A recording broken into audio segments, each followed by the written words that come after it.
രാജ്യത്തെ മുന്നോട്ട് നയിക്കുന്നത് കാണുന്ന നേതാക്കളിൽ മാത്രമല്ല, കാണാത്ത കൈകളിലാണ്.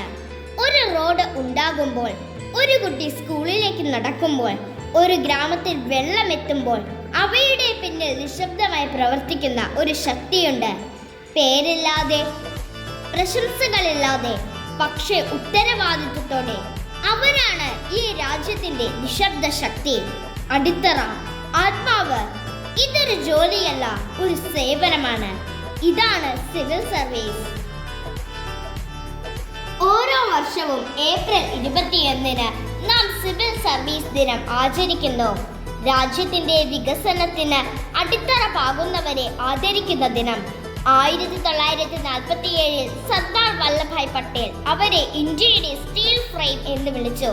കാരണം രാജ്യം നിലനിൽക്കുന്നത് അവരുടെ കരുത്തിലാണ്.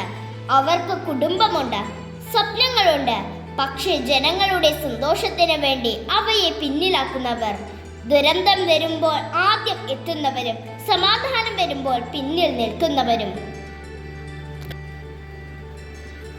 ആരൊക്കെയാണ് ഈ സിവിൽ സർവൻസ്? സിവിൽ സർവൻസ് എന്നത് രാജ്യത്തിന്റെ ഭരണ സംവിധാനം അഥവാ ഗവൺമെന്റ് അഡ്മിനിസ്ട്രേഷൻ നടത്താൻ സർക്കാർ നിയമിക്കുന്ന ഉദ്യോഗസ്ഥരാണ്.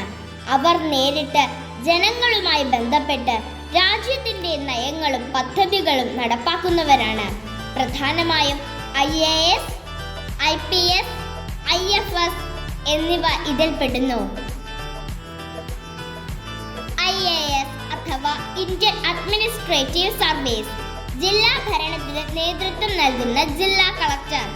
IPS Indian police service, police ഉന്നത ഉദ്യോഗസ്ഥർ നിയമവും ക്രമവും നിലനിർത്തുന്നു.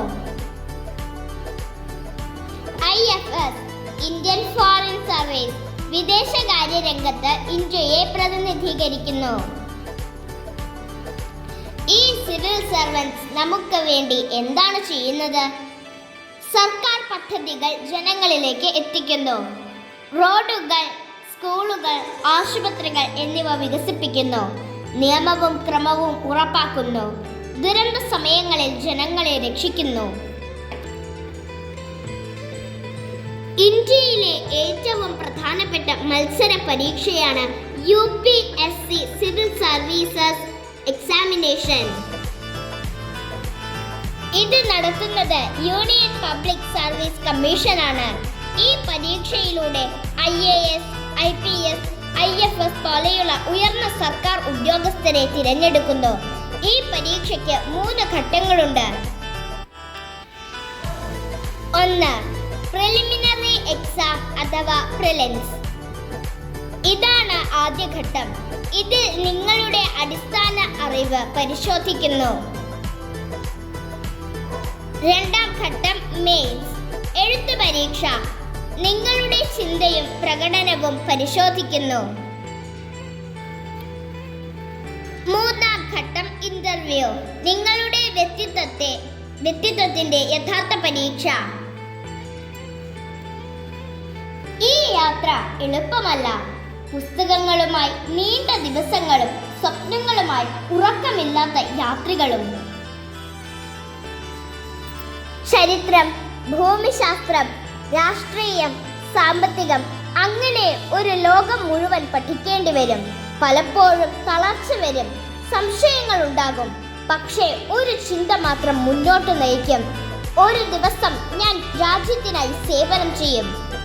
ഈ ഒരു പരീക്ഷ മാത്രമല്ല, ഇത് ഒരു യാത്രയാണ്. സ്വപ്നങ്ങളിൽ നിന്ന് ഉത്തരവാദിത്തത്തിലേക്കുള്ള യാത്ര.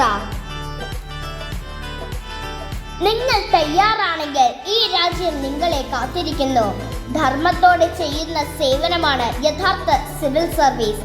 സത്യവും നീതിയും നിലനിൽക്കുമ്പോൾ രാജ്യം ഉറച്ചു നിൽക്കും. ഭാരതത്തിന്റെ അഭിമാനമായ എല്ലാ സിവിൽ സർവീസ് ഉദ്യോഗസ്ഥർക്കും ഹൃദയം നിറഞ്ഞ ആശംസകൾ. ഒപ്പം ജൈത്രയാത്രയ്ക്കുള്ള പ്രാർത്ഥനയും.